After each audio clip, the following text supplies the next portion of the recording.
Welcome to the Salmon Runs YouTube. Enjoy the video. You start fast, sign into your Google account and open Google Drive.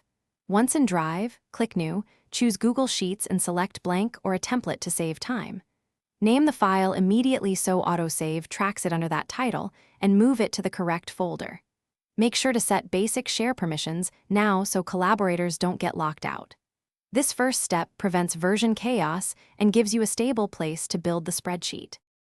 Now populate and structure. Lay out headers in row 1 and freeze that row so headings stay visible. Enter raw data cleanly. Use columns for single data types.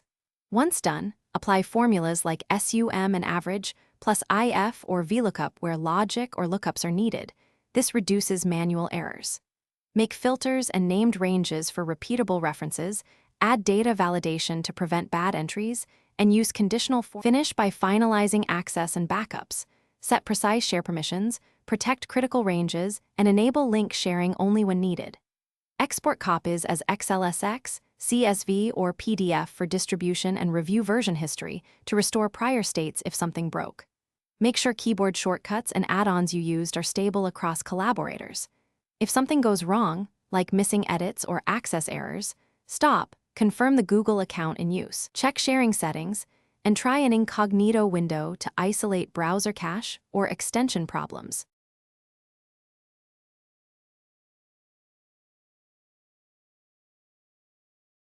Thanks for watching. Consider subscribing if we helped you.